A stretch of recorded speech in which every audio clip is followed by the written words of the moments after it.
Bismillahirrahmanirrahim. Assalamualaikum warahmatullahi wabarakatuh. Waalaikumsalam warahmatullahi wabarakatuh. Alhamdulillah wassalatu wassalamu ala Rasulillah wa ala alihi wa sahbihi wa mawala. Amma ba'd. Allahumma salli ala sayyidina Muhammad wa ala alihi. Baik, saudara-saudari, teman-teman jamaah Masjid Darul Falah. Saya terdahulu memperkenalkan diri, nama saya Jupiandi. Saya sebagai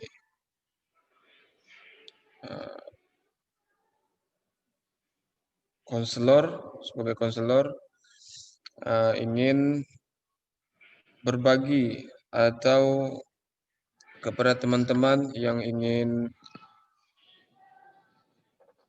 berpartisipasi atau ingin menyelesaikan masalahnya masing-masing. Di sini saya tekankan bahwa kita bersama-sama memperbaiki diri, walaupun saya sebagai konselor, dan sama-sama mencari celah daripada untuk menyelesaikan masalah diri kita masing-masing. Kemudian setelah ini konselor berharap kepada jamaah atau saudara-saudari untuk dapat memperkenalkan diri di pada tempat tinggalnya, kemudian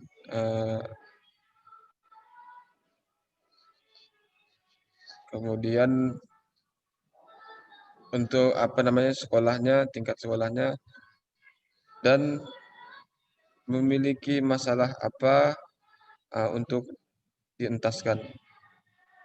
Saya mulai dari saudara Umar Mahfudin atau Mbak Diah, siapa yang terlebih dahulu untuk menyampaikannya? Saya coba dulu, Pak. Baik, silahkan kepada saudara Umar Mahfudin. Baik, perkenalkan, nama saya Umar Mahfudin. Saya tinggal di Jalan Nirbaya, Kota Baru. Saya bersekolah di MTS 2 Pontianak. Dan adapun masalah yang ada pada diri saya merasa sangat sulit untuk berinfak, ataupun saya sangat sulit untuk membantu orang lain, karena di situ saya merasa di situ tidak ada keuntungan yang saya dapat ketika saya membantu dan mengeluarkan infak yang saya berikan. Maka terasa berat sekali untuk saya membantu orang lain ataupun berinfak. Mungkin hanya itu, Pak Jupiandi, dari saya. Terima kasih. Ya, sebelumnya saya ingin bertanya, apakah saudara Mbak Mahfudin mengalami hal ini sudah cukup lama atau dalam waktu dekat ini? Saya merasakan hal ini mungkin belum terlalu lama, Pak. Baru sekitar 2 tahun belakangan atau kurang lebih 1 tahun lebih. Sekitar gitulah. Ketika saya mulai beranjak masuk SMP ataupun MTS. Sifat ini pun saya rasa mulai tumbuh ketika saya masuk di MTS ataupun tingkat sekolah yang lebih tinggi. Baik, apakah ada masukan dari Mbak Dia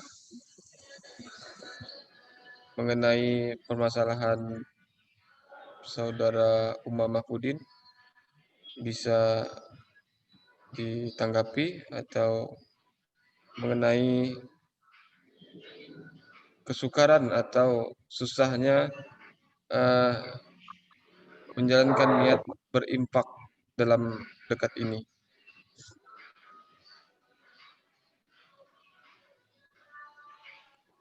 Tidak ada, Pak.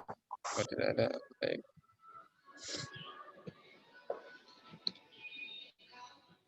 Kemudian selanjutnya Mbak Diah untuk menyampaikan perkenalan diri dan pengalaman-pengalaman yang dialami, masalah yang ingin dituntaskan.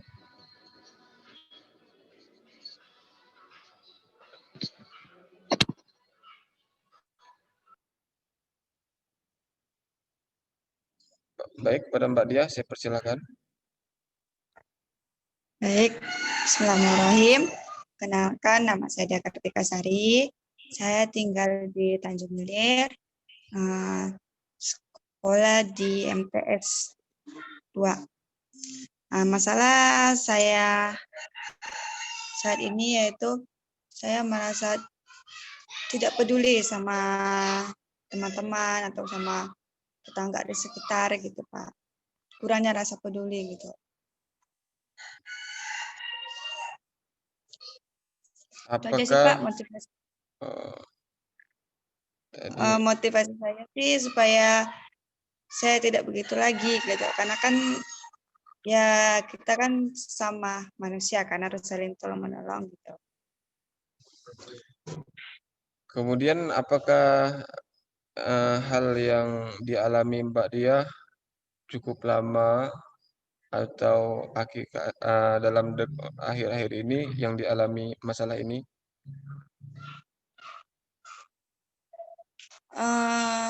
Yang saya alami itu, Pak, dari saya sekolah di MTS, karena saya merasa kalau saya ini telah membantu mereka, tapi mereka tuh tidak membantu saya gitu. Jadi itu. Ya, baik. Baik, apa namanya? Saya coba menanggapi permasalahan dari teman-teman, bagaimana untuk mengatasinya, terutama saudara Uma Mahfudin tadi menyampaikan bahwa ada niat ingin berimpak atau bersedekah, cuman enggan untuk mengeluarkan infak sedekah kepada lembaga-lembaga atau kepada teman sebaya atau kepada yang lebih membutuhkan lah, yang bisa dikatakan seperti itu. Terutama sedekah ini adalah, saya katakan bahwa sedekah ini adalah penolong daripada diri sendiri. Sebab sedekah ini sudah dapat mengalir walaupun kita sudah tidak hidup di dunia atau meninggal dunia. Sebab ada pesan hadis dari Rasulullah SAW, "Iza mata banu Adam inqata amaluhu illa min salasin." Apabila telah meninggal anak cucu Adam, inqata amaluhu, terputuslah segala amal perbuatannya, illa min salasin, kecuali 3. Yang pertama itu shadaqatun jariyah. Mengapa di sini disebutkan sedekah jariyah? Sebab sedekah jariyah ini walaupun kita telah meninggal dunia, dia dapat mengalir pahalanya, amal jariyahnya, sehingga dapat memudahkan diringankan azab kubur, atau dibebaskan dari azab kubur, atau dimudahkan dihisab dari hisabnya di padang mahsyar, kemudian Allah masukkan ke surganya. Kemudian kalau untuk balasan dunia, insya Allah di akhirat di akhirat saja sudah dibalas, insya Allah di dunia akan dibalas juga. Sebab bersedekah itu dapat membantu atau Allah balas berlipat-lipat ganda. Sudah banyak sekali ayat-ayat sedekah yang menjamin eh, kehidupannya, dimudahkan kehidupannya dan dibalas berlipat-lipat ganda. itulah jaminan daripada sedekah tersebut. Mudah-mudahan saudara Umar Mahfudin dapat mengambil manfaat daripada sedekah tersebut, karena apa yang dia keluarkan ia sama dengan membelanjakan di jalan Allah, sama dengan apa namanya, Allah ganti dengan rezeki yang ia keluarkan dengan berlipat-lipat ganda.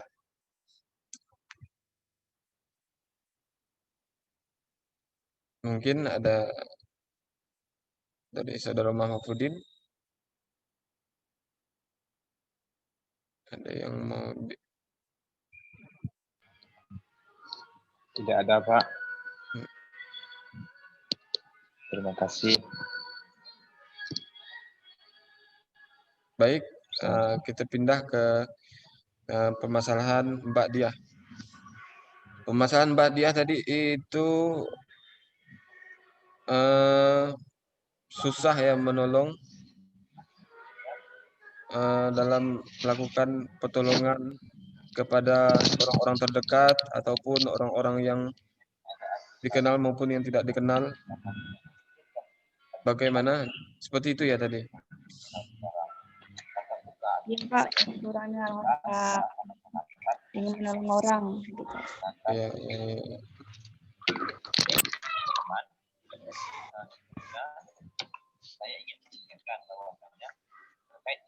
Baik, menanggapi pernyataan Mbak Diah tersebut tadi, masalahnya bahwa susah dalam melakukan atau menolong teman-teman dekat maupun yang teman-teman yang jauh, atau saudara-saudara yang dekat ataupun saudara selingkungan yang dekat maupun jauh.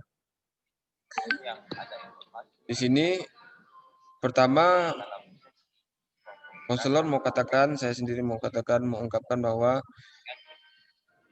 menolong orang itu sama dengan menolong diri sendiri. Sebab hidup ini saling membutuhkan, karena saat-saat orang memerlukan pertolongan, kita saat-saat nanti bisa jadi kita juga membutuhkan pertolongan orang. Kemudian kita hidup di di masyarakat atau lingkungan, kita saling membutuhkan satu sama lain. Sebagaimana Allah itu menghendaki akan memudahkan orang yang menolong orang lain atau kerabat, keluarga, atau lingkungan yang membutuhkan pertolongan Mbak Diah tersebut. Seperti ayat ta'awanu 'alal birri wat taqwa, tolong menolonglah engkau dalam berbuat ketakwaan, wala ta'awanu 'alal ismi wal 'udwan, dan jangan tolong menolong dalam berbuat dosa atau berbuat maksiat. Saya kira Mbak Diah ini sering-sering dalam berlatih entah bersedekah atau melihat partisipasi atau mengkoreksi diri dengan muhasabah, yang dimana mengkoreksi diri itu dengan melihat kekurangan-kekurangan. Sepertinya kita ini pernah sakit, sepertinya kita ini pernah ingin membutuhkan orang lain, sepertinya kita ini nanti apa-apa maka orang lain ikut terlibat dalam permasalahan diri kita ini. Kemudian Mbak Diah mungkin jalan-jalan ke rumah sakit atau apa segala macam kan, tengok di sana betapa orang saling tolong-menolong, bahwa tolong-menolong itu banyak banyak sifatnya, seperti tolong-menolong dalam berupa harta, tolong-menolong dalam berupa tenaga, tolong-menolong baik pun tolong-menolong dalam berupa pikiran atau ilmu. Baik, saya rasa itu mungkin ada kekurangan, boleh disampaikan, Pak Lia. Tidak ada, Pak. Ya, baik ya, saya cukup. Mungkin itu kesimpulannya adalah untuk melatih altruisme ini perlu pengorbanan diri. Altruisme ini kan mementingkan orang lain, yaitu melakukan perilaku-perilaku yang lebih mementingkan orang lain daripada diri sendiri, seperti bersosial, seperti tolong-menolong, dalam berupa baik di dalam di rumah atau di lingkungan ataupun di lembaga ataupun di pendidikan-pendidikan. Kemudian perlu pengorbanan bagi sifat altruisme ini perlu pengorbanan sebab untuk melatih ini perlu pengorbanan yang cukup. Misalnya kita kepentingan kita ini mungkin biasa-biasa saja misalnya kan. Mungkin kita juga membutuhkan, tapi ada orang lain juga yang membutuhkan, misalnya orang mengalami sakit atau membutuhkan bantuan tersebut dibandingkan diri kita sendiri yang sebelumnya. Baik, sesi konseling ini kita eh, akhiri sampai di sini. Kemudian mari kita bersama-sama tutup dengan melafalkan hamdalah bersama-sama. Semoga konseling ini dapat bermanfaat dan dapat dilakukan dan terrealisasi ke masyarakat atau di sekolah atau di teman-teman di lingkungan masing-masing. Baik, mari kita tutup dengan melafalkan hamdalah bersama-sama. Alhamdulillahirabbil alamin. Alhamdulillahirabbil Amin. Baik, saya tutup dengan akhiri dengan Assalamualaikum warahmatullahi wabarakatuh. Waalaikumsalam Waalaikumsalam warahmatullahi wabarakatuh. warahmatullahi wabarakatuh.